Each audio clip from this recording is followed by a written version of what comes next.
Hello दोस्तों, स्वागत है आप सबका आपके ही चैनल वर्चुअल शिक्षा पर।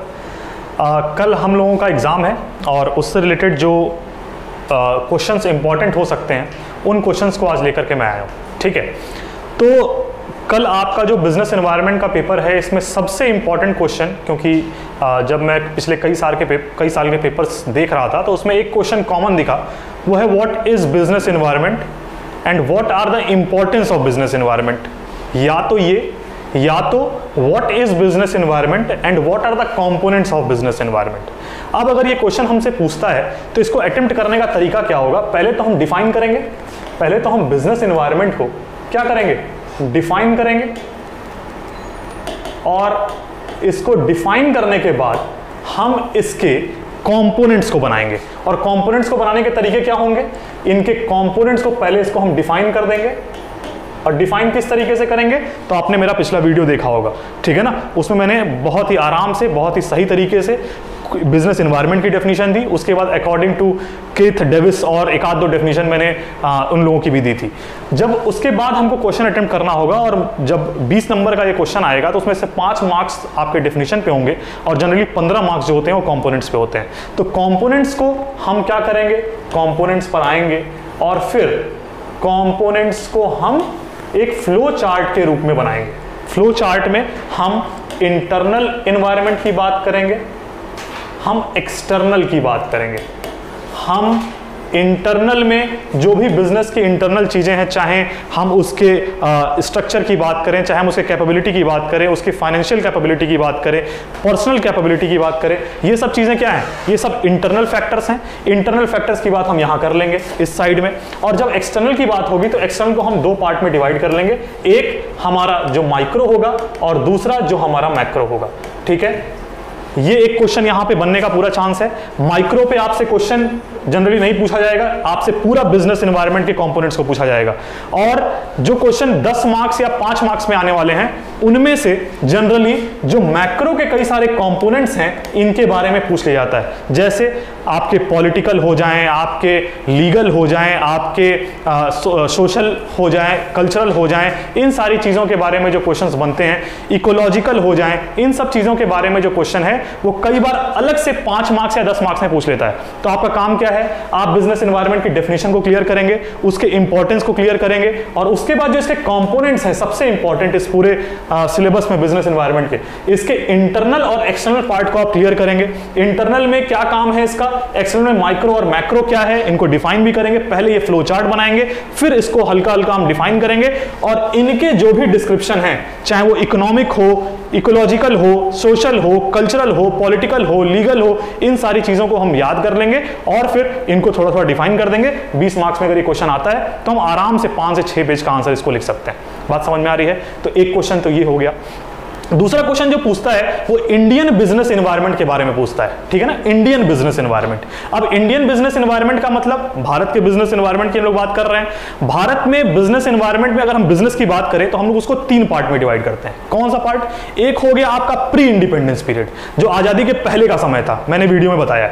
उसके बाद पोस्ट इंडिपेंडेंस पीरियड में आते हैं। पोस्ट इंडिपेंडेंस को हम 2 पार्ट में डिवाइड करते हैं, टिल 1990 और फिर 1991 के बाद। 1990 के पहले मोर सोशलिस्टिक लेस कैपिटलिस्टिक, 1991 के बाद मोर कैपिटलिस्टिक लेस सोशलिस्टिक।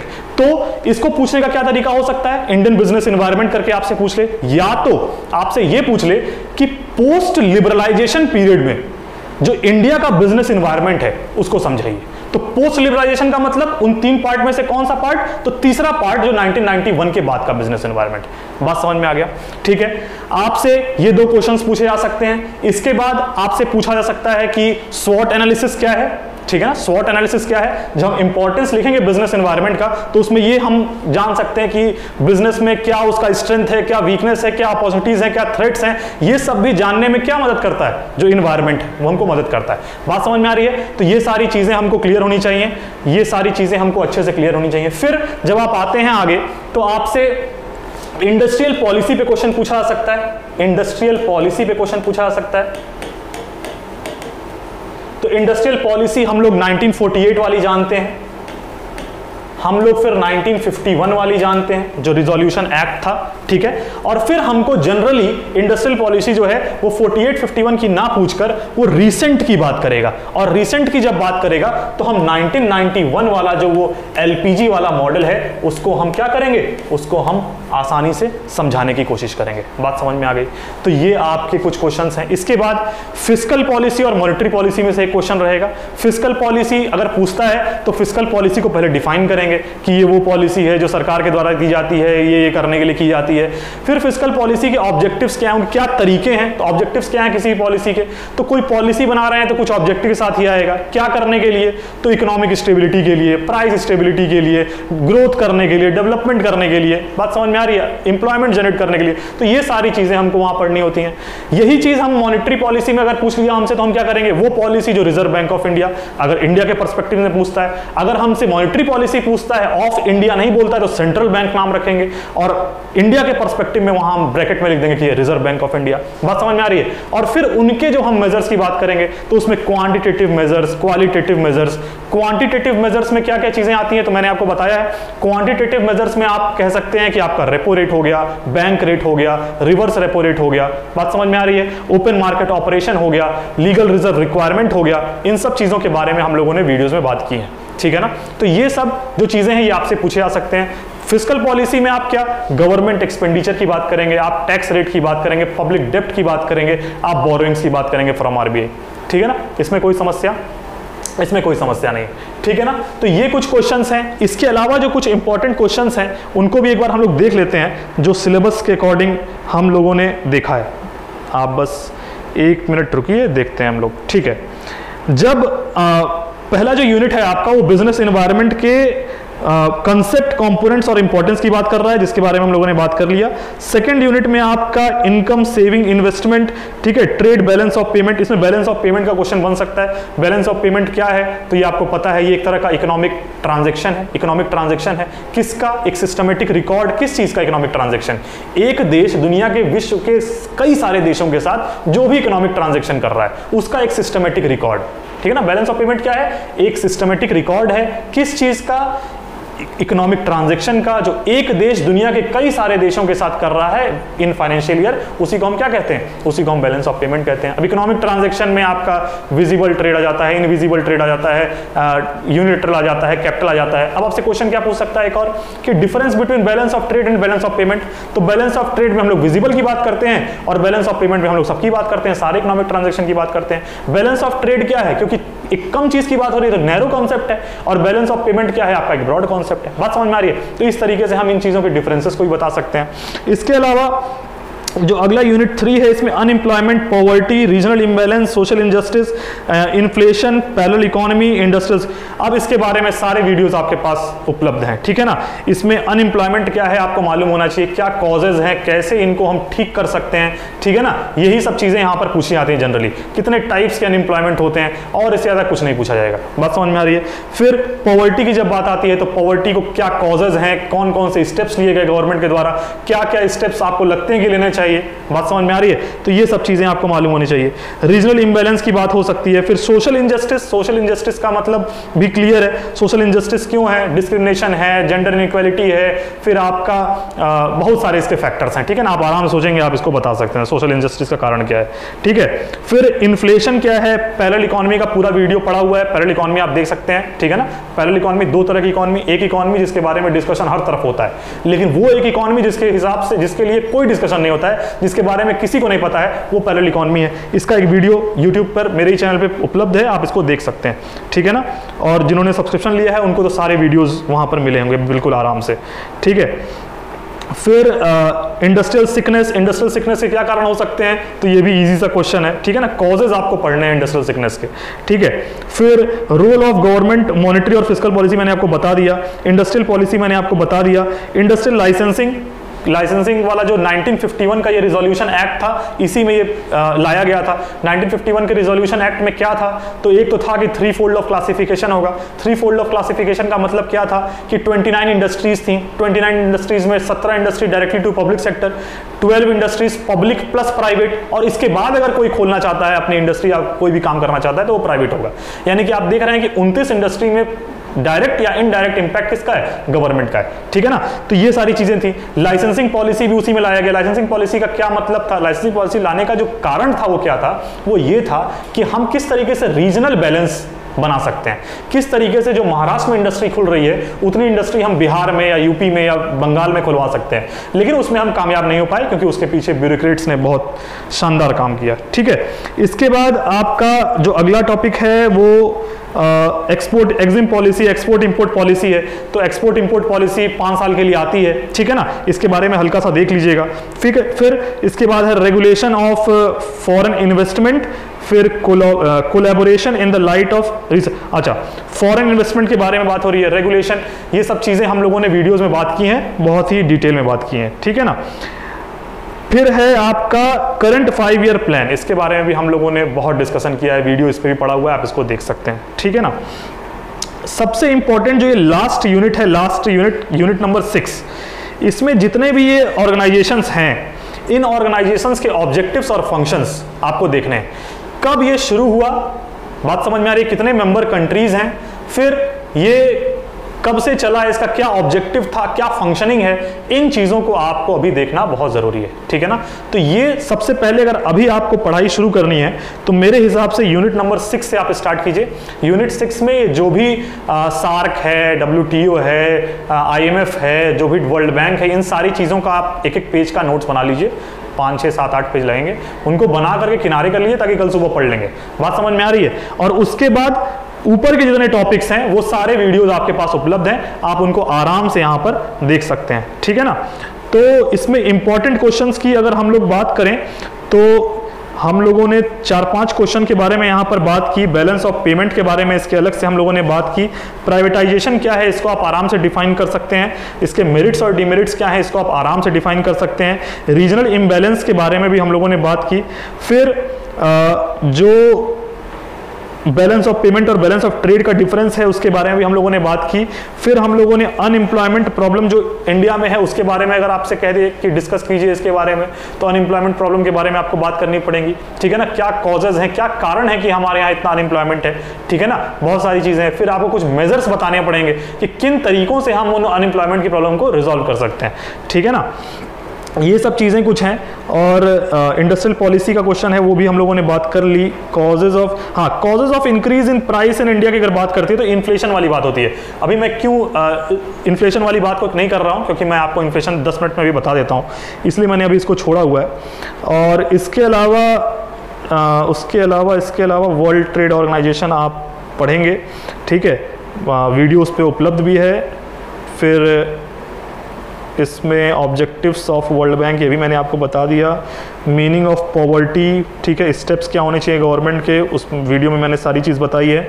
फिर बिजनेस एनवायरनमेंट के कंपोनेंट्स, इंपॉर्टेंस के बारे में बात हो गई है। फिर मॉनेटरी पॉलिसी बात हो चुकी है। फिर characteristics of present industrial policy बात हो चुकी है, ठीक है। तो मतलब आपको मिला जुलाकर जितने भी टॉपिक्स आपके बुक में दिए हुए हैं, ठीक है ना, सॉरी सिलेबस में दिए हुए हैं, उन सारे टॉपिक्स को मुझे लगता है पढ़ने में, अगर आपने वीडियोस देखे हैं और थोड़ा आपका कंसेप्ट पीछे का भी क्लियर है, तो पूरे टॉपिक्स को पढ़ने में मुझे नहीं लगता है कि ज़्यादा से ज़्यादा 3-4 घंटे से ज़्यादा लगेगा, ठीक है ना। तो आप उसको आराम से पढ़िए। इसके अलावा जो इन्फ्लेशन वाला टॉपिक है, जो शायद उस वीडियो में बच गया था, उसको मैं यहाँ पर डिस्कस कर लेता हूँ, ठीक है। हम लोग इस पर बात कर लेंगे, कोई इसमें समस्या नहीं है। इन्फ्लेशन वैसे आपका पढ़ा हुआ है, कोई इश्यू नहीं है उसमें, फिर भी हम लोग यार बात कर लेते हैं।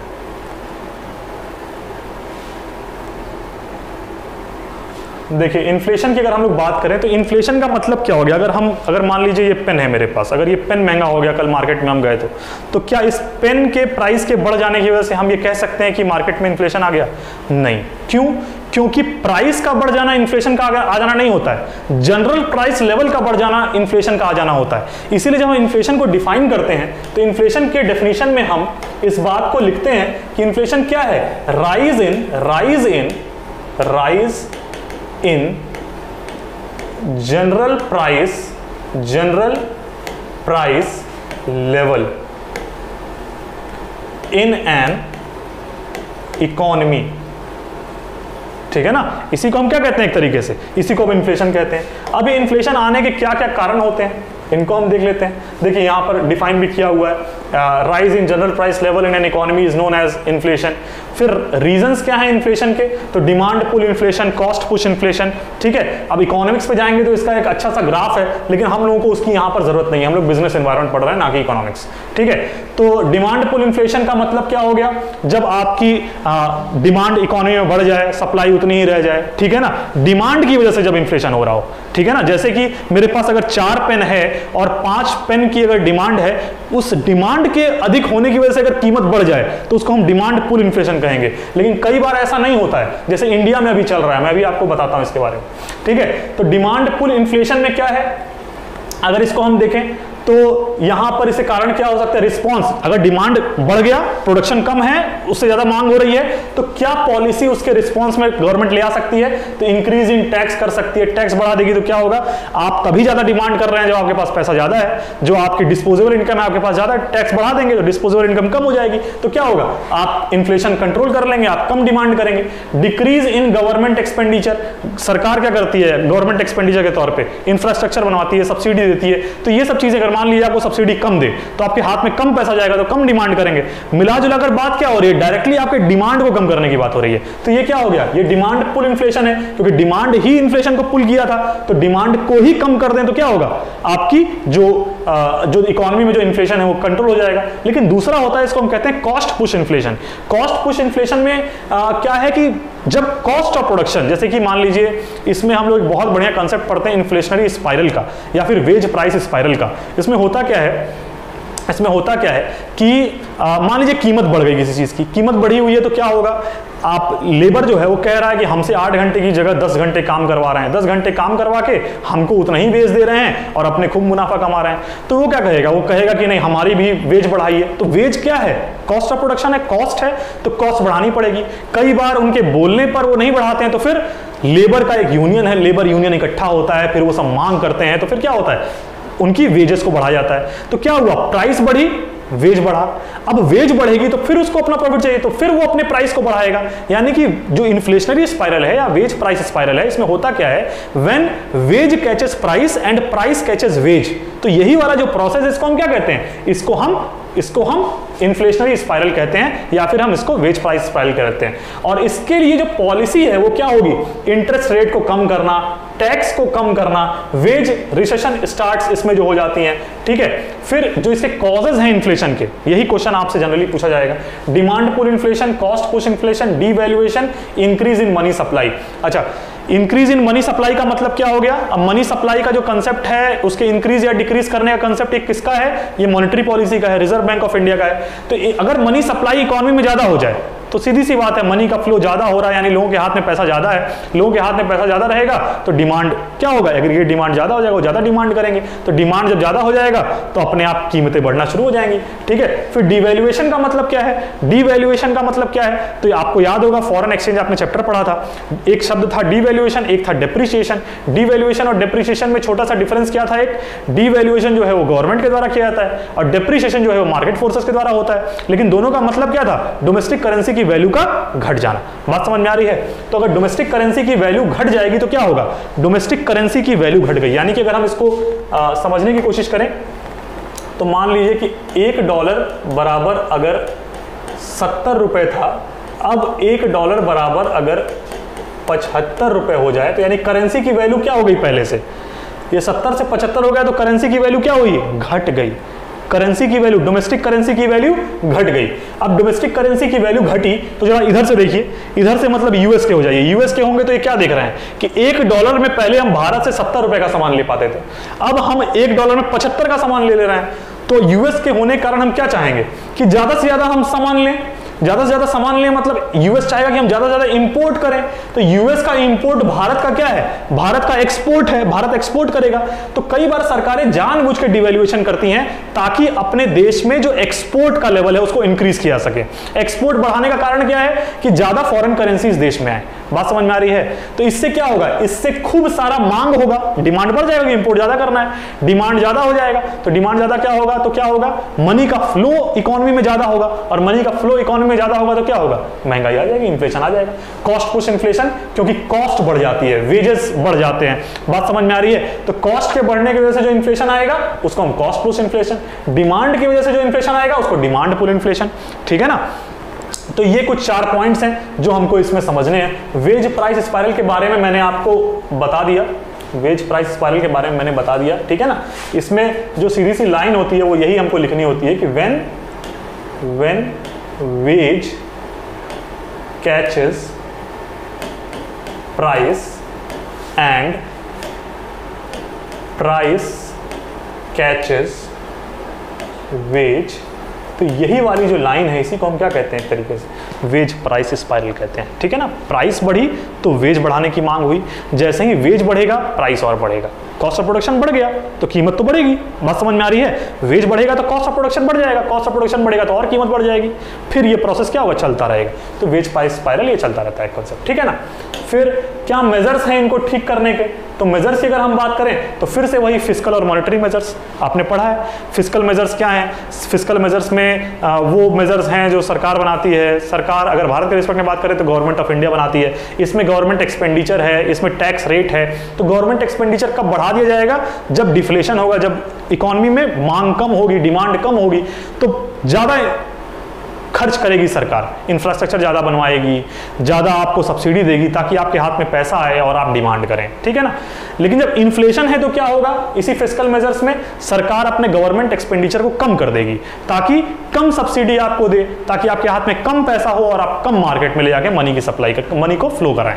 बात समझ में आ रही है? मॉनेटरी मेजर्स में क्या होगा, अच्छा टैक्स रेट में क्या होगा, फिस्कल में टैक्स रेट बढ़ जाएगा कब, जब चाहेंगे कि कम पैसा आप इकोनॉमी में लेके जाएं तो टैक्स रेट बढ़ा देंगे, और कब चाहेंगे कम पैसा आपके हाथ में रहे, जब इन्फ्लेशन होगा, महंगाई होगी, तो कम डिमांड आपसे करवाना चाहेगी सरकार तो आपके टैक्स रेट को बढ़ा देगी।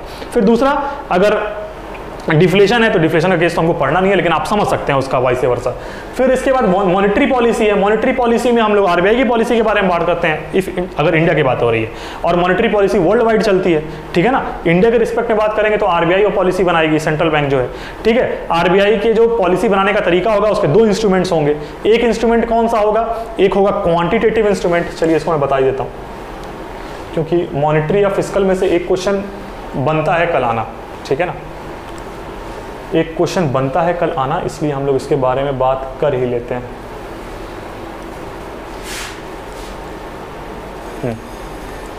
हम लोग मॉनेटरी पॉलिसी की अगर बात करें तो इसके 2 इंस्ट्रूमेंट्स हैं, एक जिसको हम कहते हैं क्वांटिटेटिव इंस्ट्रूमेंट, फिर दूसरा क्वालिटेटिव इंस्ट्रूमेंट।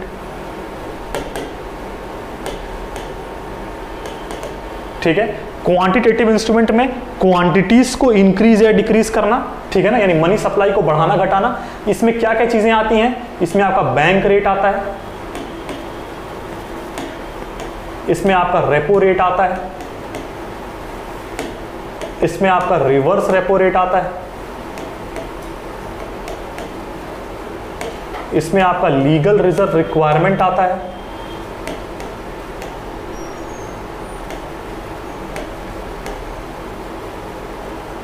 ठीक है। क्वालिटेटिव की अगर हम लोग बात करें तो इसमें क्या होता है, क्वांटिटीज के डायरेक्शंस को चेंज करना होता है। इंडस्ट्री है, एग्रीकल्चर है, किसी एक सेक्टर में ज्यादा महंगाई आ गई तो क्या करेंगे, उसके वाले मनी सप्लाई को इधर कर देंगे और इसके वाले को इधर कर देंगे, यानी डायरेक्शंस को चेंज करना होता है। तो यहां पर क्वालिटेटिव में क्या क्या चीजें आ जाएंगी, तो क्वालिटेटिव में आपका आ जाता है मार्जिन रिक्वायरमेंट, मार्जिन रिक्वायरमेंट, फिर दूसरा आपका आ जाता है rationing of credit, rationing of credit, तीसरा आपका आ जाता है मोरल सुएशन, ठीक है। तो बैंक रेट का मतलब क्या हो गया, बैंक रेट वो रेट है जिस रेट पर कोई कॉमर्शियल बैंक सेंट्रल बैंक से लोन लेती है, ठीक है ना।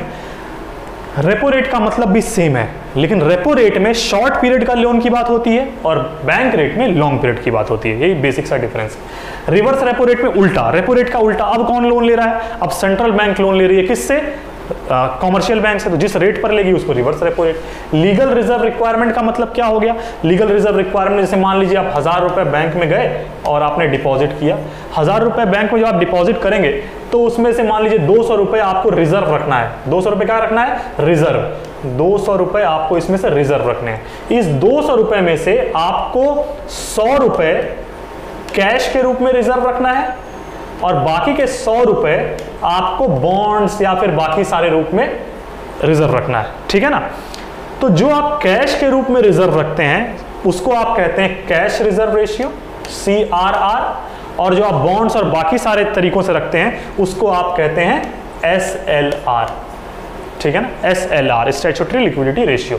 ठीक है ना? अब ये बाकी 800 क्या होगा? बाकी 800 लोन दे देगा। ठीक है? तो जब इन्फ्लेशन होगा तो हम क्या चाहेंगे? हम मान लो मॉनेटरी पॉलिसी बना रहे हैं, हम रिजर्व बैंक के गवर्नर हैं, तो हम क्या चाहेंगे? हम चाहेंगे कि 800 रुपए के बदले 800 से कम लोन बाहर जाए। इन्फ्लेशन तभी तो कंट्रोल होगा जितना कम मनी सप्लाई होगा बाहर। तो हम क्या कहेंगे? हम अपने इसी रिजर्व को बढ़ा देंगे, 200 से 300 कर देंगे, 200 से 300 कर देंगे, इसको 200 कर देंगे, इसको 100 कर देंगे। बात समझ में आ रही है? तो हम अपने रिजर्व्स को बढ़ा करके क्या कर सकते हैं? इन्फ्लेशन को कंट्रोल कर सकते हैं। ठीक है ना? फिर मार्जिन रिक्वायरमेंट का मतलब यहां पर क्या है क्वालिटेटिव में? तो मार्जिन, जैसे कि मान लीजिए आप 1000 रुपए की सिक्योरिटी रखे तो आपको 800 का लोन मिला। ठीक है ना? अगर इन्फ्लेशन है तो 800 की वजह 700 का लोन मिलेगा। कम से कम लोन जाए बाहर, इसी की कोशिश करेगा रिजर्व बैंक। ठीक है ना? तो इन्फ्लेशन के केस में राशनिंग ऑफ रेट का मतलब हो गया जब हम कोटा फिक्स कर देते हैं कि नहीं इतना, इससे ज्यादा लोन नहीं जाना चाहिए। ठीक है ना? मोरल सुएशन का मतलब क्या हो गया? इसको देना उसको मत देना। ठीक है ना? जैसे जो वापस कर सकता है, मान लीजिए कि कंडीशन बहुत खराब है, ठीक है ना, इकोनॉमी की, तो हम क्या, अगर गवर्नमेंट चाहती है कि नहीं जो सबसे नीचे तबका है उसके तक हमको पैसा पहुंचाना है, तो गवर्नमेंट मतलब मॉनेटरी पॉलिसी में क्या होगा? मॉनेटरी पॉलिसी बनाने के लिए कमिटी बनी, मतलब 2016 से ये स्टार्ट हुआ मॉनेटरी पॉलिसी कमिटी। उसमें 6 मेंबर्स होते हैं और 6 मेंबर्स में से 3 मेंबर होते हैं वो आपके रिजर्व बैंक के होते हैं और बाकी के जो 3 मेंबर्स हैं वो गवर्नमेंट की तरफ से जाते हैं। ठीक है ना? हेड कौन होता है इसका? जो आपके RBI गवर्नर होते हैं। ठीक है ना? तो वो क्या बता देगी? वो बता देगी भैया हमको नीचे के तबके तक अगर पहुंचाना है तो बड़े बड़े अगर इंडस्ट्रीज आएंगे, बड़े बड़े प्लेयर्स आएंगे तो उनको किसी ना किसी वजह से टाल देना, किसी ना किसी वजह से मना कर देना। ठीक है ना? डायरेक्टली तो मना नहीं करते हैं। क्या करते हैं बैंक वाले? कह देंगे ये कागज नहीं है, वो नहीं है। मतलब क्या करेंगे? उनको एक तरीके से डिमोटिवेट कर देते हैं। तो मोरल सुएशन में सीधे क्या तय करती है मॉनेटरी पॉलिसी में कि इसको देना उसको मत देना। ठीक है ना? डायरेक्शंस को देखिए तय कर रही है। ठीक है? तो बात समझ में आ गई, ये आपका मॉनेटरी पॉलिसी। इस तरह से फिस्कल पॉलिसी की जब हम लोग बात करते हैं वहां पर गवर्नमेंट की बात आ जाती है। इसमें आपका मेनली 2 कंपोनेंट्स आता है, एक गवर्नमेंट एक्सपेंडिचर की बात होती है और एक आपका टैक्स रेट की बात होती है। ठीक है ना? गवर्नमेंट एक्सपेंडिचर, क्योंकि इन्फ्लेशन की हम लोग बात कर रहे हैं तो गवर्नमेंट एक्सपेंडिचर कम होगा तो इन्फ्लेशन की प्रॉब्लम हम सॉल्व कर पाएंगे। टैक्स रेट अगर हम बढ़ा दें तब हम थोड़ा सॉल्व कर पाएंगे, कंट्रोल कर पाएंगे इन्फ्लेशन को। बात समझ में आ रही है? तो ये सब हम लोग के सिलेबस में था।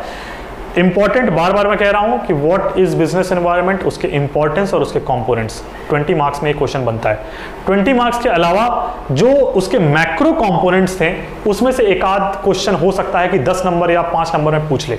ठीक है ना? इसलिए क्वेश्चन बहुत इंपॉर्टेंट है, बार बार मैं कह रहा हूं। इसके बाद इंडियन बिजनेस एनवायरनमेंट को एक बार देख लेना है हमको। इंडियन बिजनेस एनवायरनमेंट का एक ओवरव्यू हमको बना लेना है। उसके आंसर्स में अगर पूरा इंडियन बिजनेस एनवायरनमेंट पूछता है तो हमको 3 हेडिंग्स पे उसको आंसर लिखना है, प्री इंडिपेंडेंस और पोस्ट इंडिपेंडेंस। पोस्ट इंडिपेंडेंस में 2, प्री लिबरलाइजेशन, पोस्ट लिबरलाइजेशन। बात समझ में आ गया? 1950 to 1990 economy and 1991 to till today.